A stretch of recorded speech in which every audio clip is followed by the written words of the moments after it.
అబ్బా సిగ్గే, ఈ సిగ్గంతా ఇప్పుడే ఖర్చు పెట్టేస్తే ఎలా?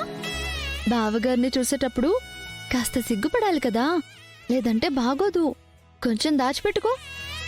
పోవే, నేనెక్కడికి పోతాను? పెళ్లి తర్వాత నువ్వే మా అందరినీ వదిలి అత్తారింటికి వెళ్ళిపోతావు.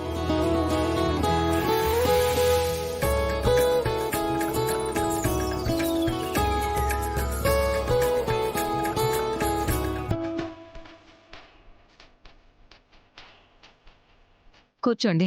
రండి బాబు, కూర్చో బాబు. అక్కడ కూర్చోండి.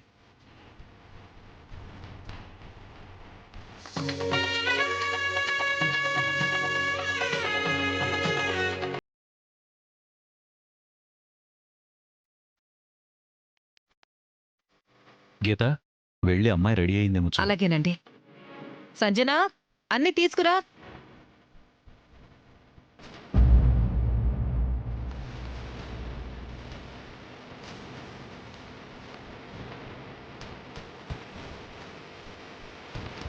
శరణ్య, శరణ్య, అక్క రెడీయా? పెళ్లి చూపుల్లో కూర్చోవడానికి మా అక్క రెడీ. సిగ్గుపడకుండా మా అక్కని తలెత్తి ధైర్యంగా చూసే గట్స్ పెళ్లి కొడుకులో ఉందో లేదో బావగారిని కనుక్కో. చాలే విని అల్లరి. సరే కాని పిలవగానే అక్కని తీసుకుని వచ్చేసేయ్, సరేనా? విశ్వనాథం గారు, అనుకోకుండా కాలేజ్ డేస్ లో మా ఆనందాకి అన్నయ్య అయ్యారు. ఆ తర్వాత మా కుటుంబానికి దగ్గరయ్యారు. ఇప్పుడైతే ఏకంగా ఆనందతో బియ్యం అందుకుంటున్నారు.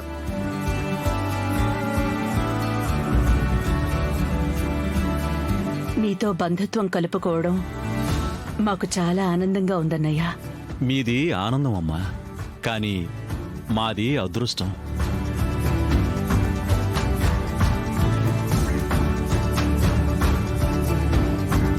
అక్క, బావగారు ఎలా ఉన్నారో వెళ్ళి చూసొస్తాను.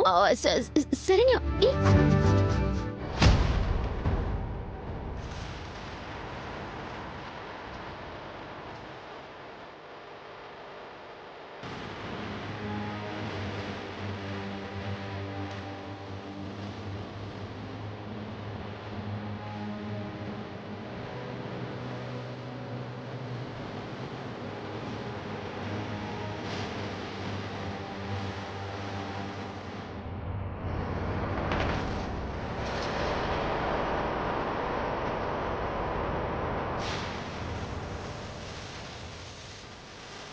అక్క,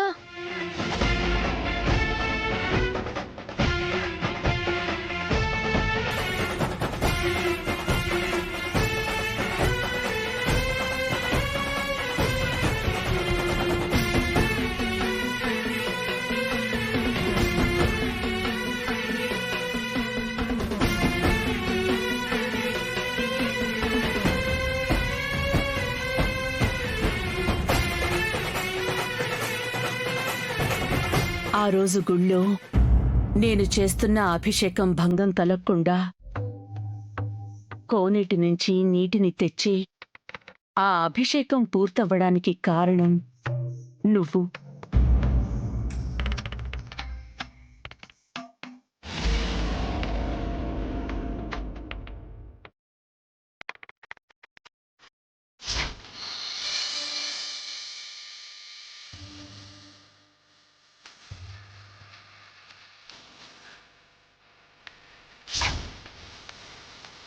ట్రెక్కింగ్లో ఆ రోజు ఆ అమ్మాయిని కాపాడింది నువ్వే అని మాకు తెలుసు.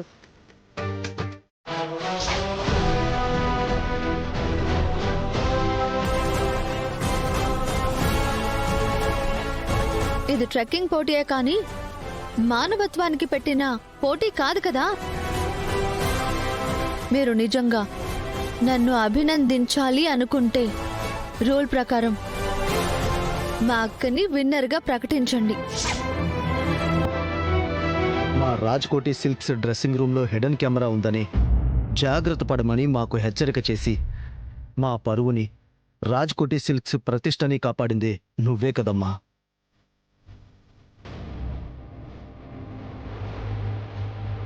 అవును, ఆ వీడియో ఫుటేజెస్ మా దగ్గర ఉన్నాయి.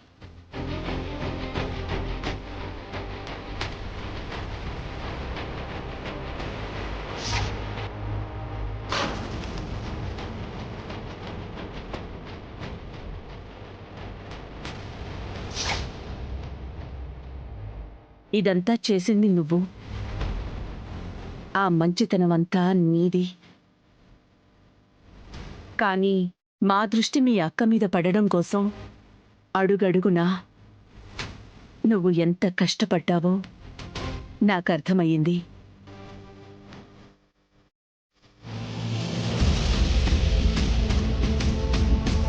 నా గెలుపు కోసం తన ప్రైజ్ మనీ వద్దనుకుంది మా అనన్య, నేను కాదు. శ్రీశైలం వెళ్ళినప్పుడు మా హహా, మా అనన్య మా అమ్మ నాన్నలకి బాగుంటాయని కొన్నదండి. మీరు పర్మిషన్ ఇస్తే తన ఐడియాని నేను ఎక్స్ప్లెయిన్ చేస్తాను.